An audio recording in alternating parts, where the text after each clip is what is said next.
അമ്മോ, ഞാൻ ഇത്ര എരിവ് പ്രതീക്ഷിച്ചില്ല.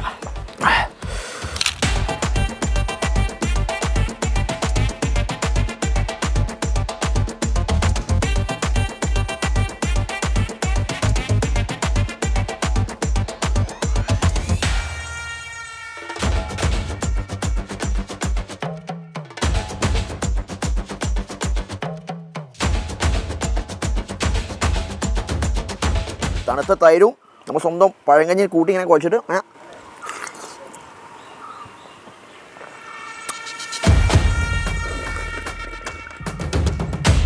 നല്ല മീൻകറി ഉണ്ട്, അയിലക്കറി അയില.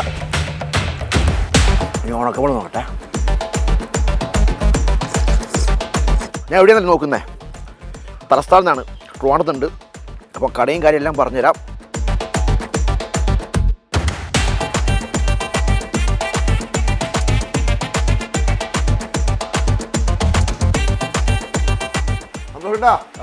നിങ്ങൾ ചതിച്ചിന്നെ മുളക് അല്ലാതെ എരിവായി പോയി. നമ്മളിങ്ങനെ വീട്ടിൽ തന്നെയാണ് ഫുഡ് ഉണ്ടാക്കുന്ന കാര്യമൊക്കെ? ഫുഡ് ഉണ്ടാക്കുന്നതെല്ലാം വീട്ടിൽ തന്നെ. അവിടെ നിന്ന് എടുത്ത് ഇവിടെ കൊണ്ടുവന്ന് കറി വന്നു. നമ്മളെ രാവിലെ തുറന്നിട്ട് ഉച്ച അടയ്ക്കുമോ? അങ്ങനെയാ? അങ്ങനെ 10 മണിയാകുമ്പോൾ തുറക്കും. രാവിലെ 10 മണിയാകുമ്പോൾ തുറന്നിട്ട് കഴിയുന്നേരം ഇരിക്കും. ചിലപ്പോൾ 2:30, ചിലപ്പോൾ 2:45, ചിലപ്പോൾ 3. അപ്പോൾ ഞായറാഴ്ച എന്തോ സ്പെഷ്യൽ ഉണ്ട്? ഞായറാഴ്ച സ്പെഷ്യൽ എന്ന് പറഞ്ഞാൽ ഈ ചില ചിക്കൻ, കക്കാറച്ചി, ചിലപ്പോൾ കൊഞ്ച് റോസ്റ്റ്, അല്ലെങ്കിൽ ബീഫ് റോസ്റ്റ്, അല്ലെങ്കിൽ താറാവ്, ബീഫ് കറി.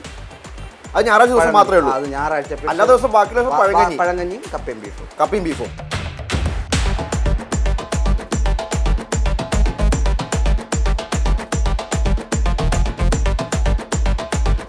അപ്പം ഞാൻ ചൂടുകാലത്തെ പഴങ്കഞ്ഞി ഗംഭീരാണല്ലോ, അപ്പോൾ അതിനുവേണ്ടി ഇറങ്ങിയതാണ്. നമുക്ക് തേങ്ങാ ചമ്മന്തി വരുന്നുണ്ട്, നാരങ്ങാച്ചാറ്.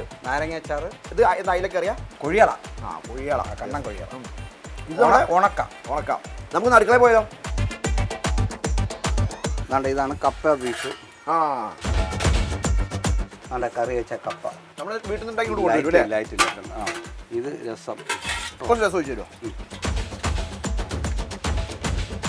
മതി. നല്ല ചൂട് രസം.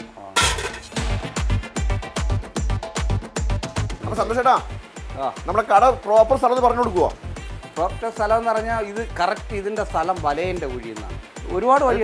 തീരദേശ വഴി വരെങ്കിൽ 5 തെങ്ങ് വന്ന് വിളഭാഗം, 5 വഴി വന്നിട്ട് നെടുങ്കണ്ട വിളഭാഗം വലയന്റെ വഴി. ട്രിവാൻഡ്രം സിറ്റിയിൽ നിന്ന് വരുവാണെങ്കിൽ 30 കിലോമീറ്റർ ഉണ്ടാവും. വലയന്റെ കുഴി അല്ലേ? ഇവിടെ വന്നോളാം, ഗൂഗിളിൽ നോക്കിയാൽ കാണാം. സന്തോഷേട്ടൻ്റെ കട എല്ലാം ഫേമസ് ആണ്.